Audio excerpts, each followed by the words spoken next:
Welcome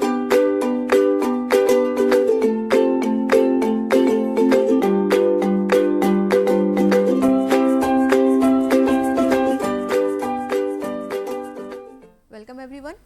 Myself Gurvinder Kaur. I am assistant professor in ITS College of Pharmacy, Ghaziabad. Today I am going to discuss with the topic chromatography, paper chromatography. Paper chromatography, as the name is indicating, a paper chromatography.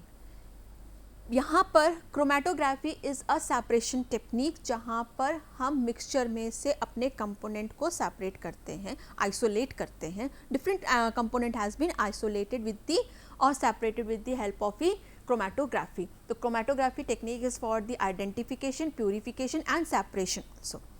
Paper chromatography. Paper chromatography में paper का use हो रहा है as a source जहाँ पर separation technique हो रही है, जहाँ पर सेपरेशन हो रहा है वो जो है वो पेपर है. इस वजह से इसको पेपर क्रोमेटोग्राफी कहा गया है.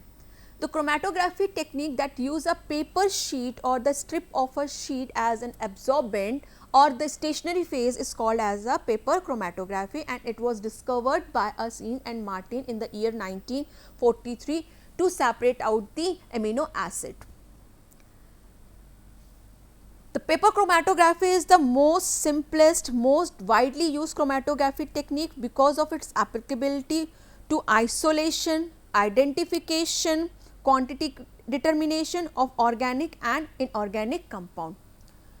It is also very useful because very small quantity of sample is required. 0.1 microgram sample is sufficient to separate the component from the mixture or to identify, to analyze the compound. Only 0.1 microgram is more than sufficient for the paper chromatography. So, it is more advantageous because हमें बहुत ही less quantity of sample चाहिए. हमारे पास अगर sample बहुत कम है तो हम paper chromatography से उससे mixture में से अपने component को separate out कर सकते हैं. Now coming to the principle. दो प्रिंसिपल अप्लाई होंगे, डिपेंड करेगा कि हम पेपर कैसा यूज़ कर रहे हैं. हमारे पास है partition chromatography and we have a absorption chromatography principle हो सकता है. डिपेंड करेगा कि कैसा हम यूज़ कर रहे हैं. अगर हम यूज़ कर रहे हैं पेपर जिसके ऊपर कोई रेजिन अगर है तो वहाँ पर एब्जॉर्प्शन की एब्जॉर्प्शन प्रिंसिपल अप्लाई होगा, जहाँ पर मॉलिक्यूल जो है एब्जॉर्ब होगा और वहाँ वेट होगा. और अगर पार्टीशन है, पार्टीशन में अगर हम पेपर यूज़ कर रहे हैं, सिंपल पेपर यूज़ कर रहे हैं, वॉटमैन फिल्टर पेपर यूज़ कर रहे हैं, तो पेपर जो है वो स्टेशनरी फेज है, पर पेपर पे क्या होगा कि मॉलिक्यूल है वहाँ पर वाटर मॉलिक्यूल है, OH बॉन्ड प्रेजेंट है. वो मॉलिक्यूल जो है लिक्विड की तरह काम करेंगे. लिक्विड के थ्रू पार्टीशन होगा, लिक्विड पार्टीशन होगा. ठीक है. तो लिक्विड पार्टीशन में जो स्टेशनरी फेज के ऊपर जो वाटर मॉलिक्यूल है वो लिक्विड की तरह काम करेगा और हमारा मोबाइल फेज भी लिक्विड होगा, जहाँ पर सेपरेशन ऑफ अ कंपाउंड होगा. तो पेपर क्रोमेटोग्राफी की जो प्रिंसिपल है वो पार्टीशन भी हो सकता है, पार्टीशन क्रोमेटोग्राफी भी हो सकता है, एब्जॉर्प्शन क्रोमेटोग्राफी भी हो सकता है. Now partition chromatography, because the substance are partitionated or distributed between the liquid phase, the two phases are water held in the pore of the filter paper and the other phase is the mobile phase which passes through a paper when the mobile phase moves. The separation of the mixture take place. The compound in the mixture separate themselves based upon the difference in their affinity towards the stationary and the mobile phase solvent under the capillary action of the pore in the paper. Right, capillary action of a pore in the paper के through separation होता है. Now adsorption chromatography between the solid and the liquid phase, where the solid surface of a paper is the stationary phase and a liquid phase is the mobile phase. What we are using as a solvent system will be act as a mobile phase. Now practical requirements, हमारे पास practical requirements क्या क्या है. we want a stationary phase, we want a stationary phase, हमें क्या लेना है वो, फिर preparation of the stationary phase, जो भी पेपर हम ले रहे हैं उसको प्रिपेयर करना है, then loading of a sample और spotting of the sample, choice of the mobile phase, then we have to take a tank, आपका क्रोमेटोग्राफिक टैंक क्या होगा, क्रोमेटोग्राफिक को डेवलप करने की कौन कौन सी टेक्निक्स हम हैं उसको यूज़ करना है, फिर हमारे पास होगा ड्राइंग ऑफ द कॉलम, कैसे हम जो हमारा कॉलम, हमारा जो क्रोमेटोग्राम है उसको कैसे ड्राई करना है, identification of the spot, and then we will go for the other, उसको RF वैल्यू कैसे कैलकुलेट करना है, एक एक करके हम देखते हैं। Coming to the first thing, the stationary phase, हमें कैसा स्टेशनरी फेस चाहिए, चॉइस ऑफ फिल्टर पेपर का क्या करेंगे। जो स्टेशनरी फेस है वो हमारा एक पेपर है, पेपर हमारा फिल्टर पेपर हो सकता है, वॉटमैन फिल्टर पेपर या फिर मॉडिफाइड फिल्टर पेपर हो सकता है। वॉटमैन फिल्टर पेपर जो है वो डिफरेंट ग्रेड्स के आते हैं, डिफरेंट ग्रेड्स जैसे Whatman paper number 1, paper number 2, 3, 4, 20, 40 etcetera, इस तरीके से हमारे पास variety of the different grades of Whatman filter papers available होते हैं, and these numbers are telling the pore size of the Whatman filter paper। जो in general जो paper होता है वो पेपर जो है उसमें 98 to 99% जो होगा वो अल्फा सेलुलोज का बना होगा, और इसमें 0.3 to 0.1% जो होगा बीटा सेलुलोज होगा in a normal filter paper. Coming to the modified filter paper, modified filter paper जहाँ पर हम फिल्टर पेपर को थोड़ा सा मॉडिफाई करेंगे with the using the certain molecules और सर्टेन सॉल्वेंट सिस्टम। जैसे हमारे पास हाइड्रोफिलिक फिल्टर पेपर है, हाइड्रोफिलिक पेपर है, तो paper is modified with the methanol, formaldehyde, glycol, glycerol, इस तरीके के सॉल्वेंट सिस्टम के साथ अगर हम पेपर को इमर्ज करके ड्राई करके यूज़ करते हैं तो ये मॉडिफाई हो जाते हैं हमारे हाइड्रोफिलिक पेपर में, जहाँ पर हाइड्रोफिलिक ग्रुप्स लगे हुए हैं। कौन से? Methanol, formaldehyde, glycol, glycerol, these are the polar groups, these are the hydrophilic groups. The second modified paper is a hydrophobic paper. Hydrophobic paper means acetylation of the OH group leads to a hydrophobic paper, which is basically used in the reverse phase chromatography. Or paper can be modified by impregnating, by immersing या dipping the by having a silica, alumina or ion exchange resin can also be made. Impregnated with the silica, alumina, ion exchange resin can be also be made with the as a modified filter paper. Now coming to the preparation of the paper, कैसे prepare करना है हमें अपने paper को chromatography में use करने से पहले। तो जो भी पेपर हमने लिया है, चाहे मॉडिफाइड पेपर हो चाहे वॉटमैन फिल्टर पेपर हो, उसको हम कट करेंगे एक रेक्टेंगुलर साइज में। Suppose we have a 4 to 5 centimetre with आपकी चौड़ाई, और लंबाई जो है 10 से 12 सेंटीमीटर की लंबाई का हम ले सकते हैं। डिपेंड करेगा कि आपको कितने सैंपल आपको स्पॉट करने हैं और क्या आपका डंपिंग चैम्बर है, उस पर डिपेंड करेगा। ठीक है, आपका कितना सैंपल आपको सेपरेट करना है उस पर डिपेंड करेगा आपका साइज। तो what is basically we do, we take generally in the lab we take 4 to 5 centimetre width का पेपर, और लेंथ में 10 to 12 सेंटीमीटर का पेपर हम प्रॉपरली कैंची से कट कर सकते हैं। कट करने के बाद हम नीचे से बॉटम एक कोई भी एक साइड हम बॉटम मान लेंगे, वहाँ पर हम उसको ड्रॉ करेंगे। 1 सेंटीमीटर का स्पेस छोड़ के पेंसिल से लाइन को ड्रॉ करेंगे। लाइन ड्रॉ करने के बाद 2-2 सेंटीमीटर का गैप छोड़ते हुए हम एक पॉइंट रखेंगे, जहाँ पर उस पॉइंट पे हमें सैंपल को लोड करना है। उसके बाद फिर से ऊपर on the top of the bottom, top of the paper 2 to 3 centimetre छोड़ के, मतलब कि पूरी लेंथ का 2/3 पार्ट मेज़र करके वहाँ पर हम एक और लाइन को ड्रॉ करेंगे, जहाँ तक हमें अपना सॉल्वेंट सिस्टम को रन कराना है। उस साइड तक 2/3 तक अपन को मार्क करना है। अब ये जो पेपर है हमने प्रिपेयर कर लिया है, पेपर पे पीछे हम sample 1 2, if we have a unknown sample then we can write to identify sample 1 2 3 4। हम सैम्पल को बैक साइड में जहाँ पर हमने लाइन को ड्रॉ किया है और डॉट रखा हुआ है जहाँ पर हमें सैम्पल लोड करना है, उन डॉट के नीचे 1 2 3 4 as your convenient you can write down. Now coming to the spotting of the sample, sample जो यहाँ पर हम यूज़ करेंगे that will be always in the liquid form में। हम सॉलिड सब्सटेंस को एज नहीं लोड कर सकते पेपर पे। इसके लिए हमें जो सैम्पल है वो हमें लिक्विड फेज़ में चाहिए होगा। अगर कोई सैम्पल हमारा ड्राई है तो हमें उसको प्रॉपरली किसी सॉल्वेंट सिस्टम में डिज़ोल्व करना पड़ेगा ताकि वो सॉल्यूशन फॉर्म में आ जाए।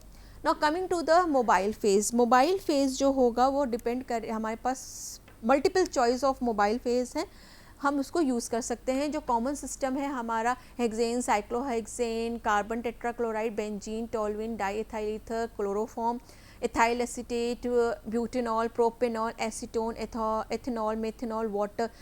The solvent system can be, they may be isocratic or they may be gradient. Isocratic में हम सिंपल यहाँ पर सारे ही isocratic ही होंगे, हम इसको चेंज नहीं करेंगे। यहाँ पर gradient और isocratic जैसा कोई भी सिस्टम फॉलो नहीं होगा पेपर क्रोमेटोग्राफी में।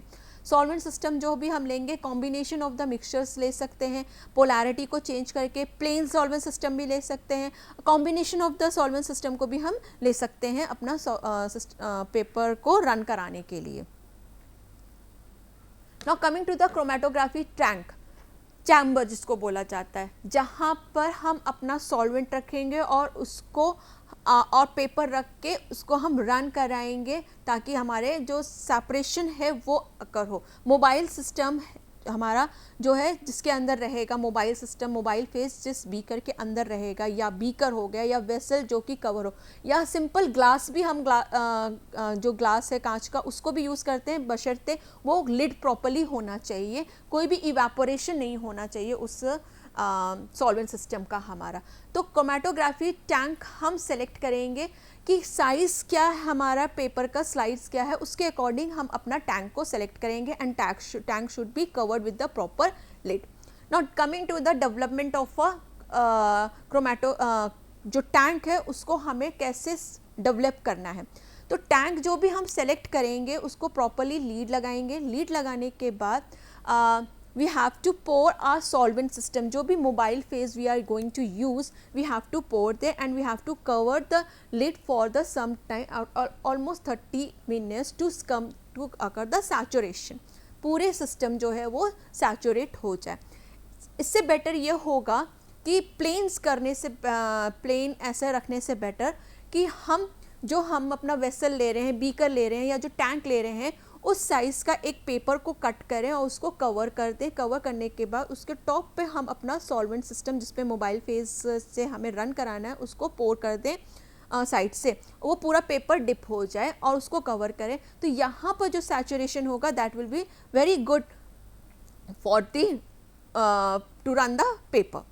After that we have to develop the techniques, chromatography developing techniques. किस टेक्निक से हम डेवलप कर रहे हैं, तो हमारे पास बहुत सारी टेक्निक्स हैं, ascending, descending, ascending and descending, radial and 2 dimensional.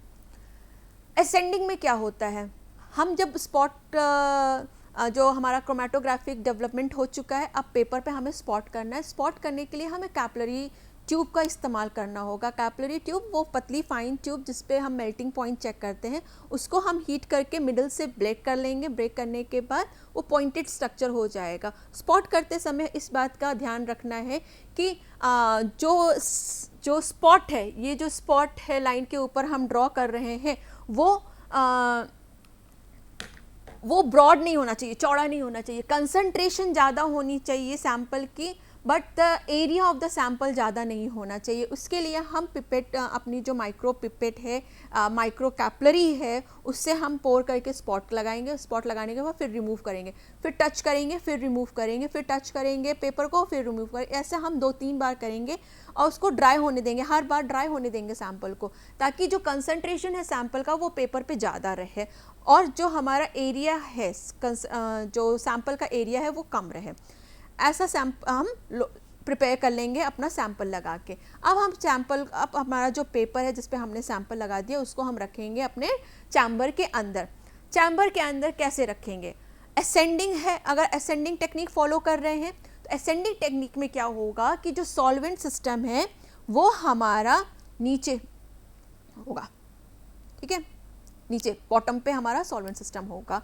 और जो आपका जो स्पॉट है, जब पेपर हम रखेंगे ऐसे रखेंगे कि सीधा वो रहे, टिल्टेड ना हो, टेढ़ा मेढ़ा ना हो, वरना कि हमारे पास टेलिंग होने लगेगी अगर हम तिरछा रखते हैं। तो बी इंश्योर कि पेपर जो हमारा सीधा एकदम इस पर डिप हो। पेपर क्लिप लगा के हम उसको अच्छे से रखेंगे। पेपर क्लिप लगा के रखने के बाद इतना करेंगे कि जो बॉटम है आपका स्पॉट जो है वो डिप ना हो आपके सॉल्वेंट मोबाइल सिस्टम पे आपका उससे थोड़ा ऊपर होना चाहिए। जो हमारे लाइन खींची है उसके नीचे ही होना चाहिए हमारा सॉल्वेंट सिस्टम मोबाइल। जब हम इसको स्ट्रेट ऐसे रखेंगे और हमारा जो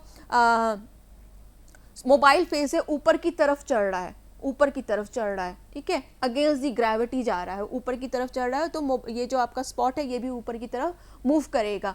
इसके जो कंपोनेंट्स होंगे ये भी ऊपर की तरफ मूव करेंगे। जब ये ऊपर की तरफ मूव कर रहा है, ऊपर जा रहा है, असेंडिंग हो रहा है, तो ये कहलाती है आपकी ascending development. The paper is, जब आपका मोबाइल फेस जो है असेंडिंग फॉर्म में चढ़ रहा है, ऊपर चढ़ रहा है, ठीक है, then it is called as ascending technique. अगर यही रिवर्स हो जाए, हमारा जो स्पॉट है वो हमारा स्पॉट नीचे है और हम इसको पलट दें, अगर हमारा मोबाइल फेस ऊपर हो और ये नीचे की तरफ टूवर्ड्स द ग्रेविटी नीचे की तरफ मोबाइल फेस आ रहा है, तब इसको कहा जाता है डिसेंडिंग डेवलपमेंट, राइट। जब मोबाइल फेस ऊपर से, हमारा जो सॉल्वेंट सिस्टम है ऊपर हो और यहाँ पर हम इसको लीड लगा के रखें और सॉल्वेंट सिस्टम पेपर नीचे की तरफ मूव कर रहा है, मॉलिक्यूल जो हमारा जो मोबाइल फेस है वो नीचे की तरफ मूव कर रहा है पेपर पे, तो उसको बोला जाता है ascending development. The next one is the ascending and descending development. Ascending and descending development में क्या होगा कि दोनों असेंडिंग और डिसेंडिंग दोनों चीज़ें एक साथ हो रही हैं। पहले असेंडिंग स्पॉट लगा के हम रखेंगे, पहले सॉल्वेंट जो है हमारा असेंडिंग ऊपर की तरफ मूव करेगा, ऊपर की तरफ मूव करने के बाद जो सॉल्यूशन है हमारा मोबाइल फेस है वो फिर नीचे की तरफ टूवर्ड्स द ग्रेविटी मूव करेगा। तो ये हो गई असेंडिंग एंड डिसेंडिंग डेवलपमेंट। पहले ऊपर की तरफ मोबाइल फेस जाएगा और फिर नीचे की तरफ मोबाइल फेस आएगा। फिर हमारे पास आता है रेडियल डेवलपमेंट। रेडियल डेवलपमेंट से पहले हम बोलना चाहेंगे टू डायमेंशनल डेवलपमेंट के बारे में। टू डायमेंशनल डेवलपमेंट में क्या होगा कि हम अपना पेपर को रखेंगे पहले आपका असेंडिंग ऑर्डर में, असेंडिंग ऑर्डर में रखने के बाद हम उसको क्या करेंगे, या देखिए आप देख सकते हैं यहाँ पर हम जो स्पॉटिंग लगाएंगे, स्पॉट करेंगे सैंपल का, वो हम चूज करेंगे कॉर्नर ऑफ दी पेपर पे। अभी तक हम ascending descending ascending and descending में हम सेंटर ऑफ द पेपर में यूज़ कर रहे थे, अगर हमारे पास एक है सेंटर ऑफ पेपर यूज़ कर रहे थे। यहाँ पर हम क्या करेंगे, कॉर्नर ऑफ द पेपर पे हम अपनी स्पॉटिंग करेंगे। कॉर्नर ऑफ द पेपर पे जब स्पॉट लगा देंगे, ड्रॉप करेंगे और उसको फिर हम फिर कुछ देर के लिए सॉल्वेंट सिस्टम पे रन कराएंगे। जब एक बार सॉल्वेंट सिस्टम पे रन करा लेंगे तो उसके बाद हम क्या करेंगे, पेपर को टर्न कर देंगे 90 डिग्री पे, पेपर को 90 डिग्री पे टर्न कर देंगे। 90 डिग्री पे क्लॉकवाइज करना है, एंटी क्लॉक नहीं, क्लॉकवाइज करना है। करने के बाद हम उसको फिर से डेवलप कराएंगे। हम सॉल्वेंट सिस्टम सेम भी यूज़ कर सकते हैं, सॉल्वेंट सिस्टम डिफरेंट भी यूज़ कर सकते हैं। तो उसको रन कराएंगे and we will see that कि more good separation will be there. जो कंपोनेंट एक बार नहीं सेपरेट हो पा रहे थे डायरेक्शन चेंज करने के बाद, वो कंपोनेंट भी हमारे अलग अलग कंपोनेंट सेपरेट आउट होके मिल रहे हैं। सो ज़्यादा अच्छा सेपरेशन के लिए, ज़्यादा अच्छे कंपोनेंट को आइसोलेट करने के लिए हमारे पास टू डायमेंशनल पेपर क्रोमेटोग्राफी है, जहाँ पर हम कॉर्नर पे स्पॉटिंग करेंगे। स्पॉटिंग करने के बाद हम इसको सॉल्वेंट सिस्टम पे रन कराएंगे, असेंडिंग रन कराएंगे असेंडिंग टेक्निक से रन कराने के बाद कुछ समय के बाद जब रन हो जाएगा 2/3 के बाद, इस पेपर को हम क्लॉकवाइज एंड 90 डिग्री पे घुमा देंगे। घुमाने के बाद फिर से हम इसको रन कराएंगे तो we will see that the different spots are, जो कि यहाँ पर ओवरलैप हो रहे थे और यहाँ पर सारे के सारे सेपरेट आउट हो चुके हैं। The next technique is the radial development. Radial development क्या है, यहाँ पर जो पेपर यूज़ कर रहे हैं हम वो रेडियल है, सर्कुलर फॉर्म में है, गोल आकार में है। इसके लिए हम क्या करते हैं, यहाँ पर जो मूवमेंट होगा वो सेंटर रेडियस से टूवर्ड्स द पेरिफेरल होना शुरू होगा। जो सॉल्वेंट सिस्टम हमारा रन करेगा मोबाइल फेस, वो सेंटर से टूवर्ड्स द पेरिफेरल रन करेगा। कैसे करेगा, हम इसके लिए क्या करते हैं, सर्कुलर पेपर हमारा जो है उसमें हम सेंटर पे एकदम होल करके एक विक लगा देंगे।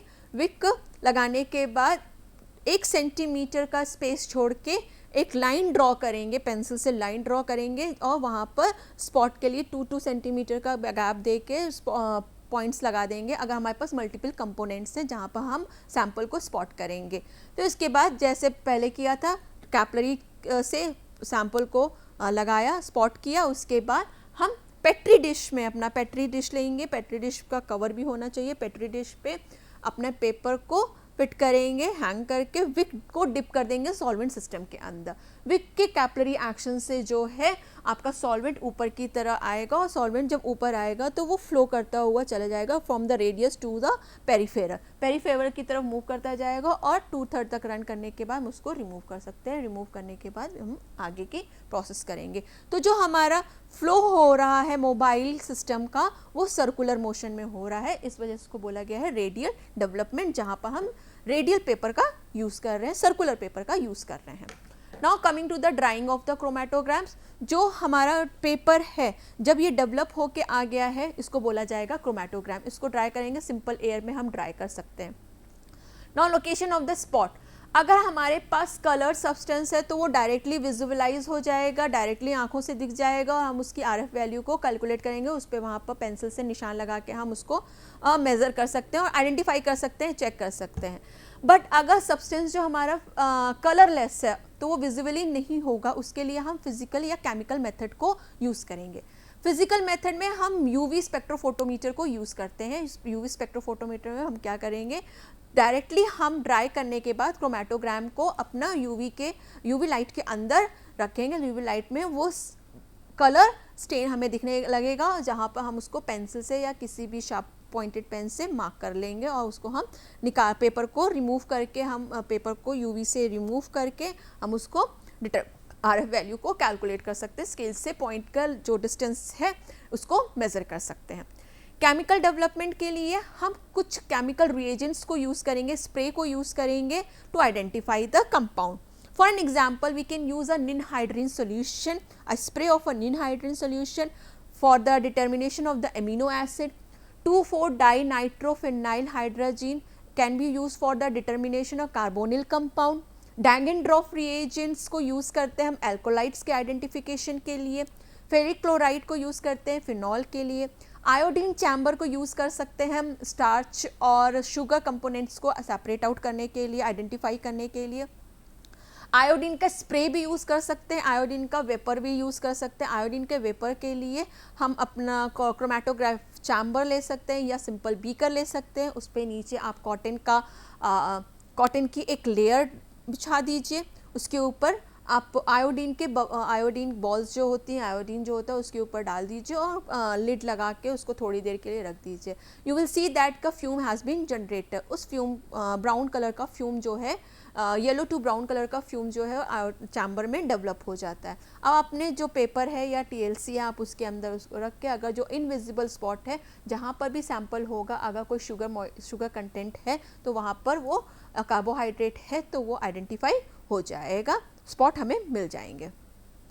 Now coming to the run कराने में हमें 2/3 तक करना है। जहाँ तक हमारा सॉल्वेंट रन करेगा वो डिस्टेंस जो कहलाती है सॉल्वेंट फ्रंट कहलाती है।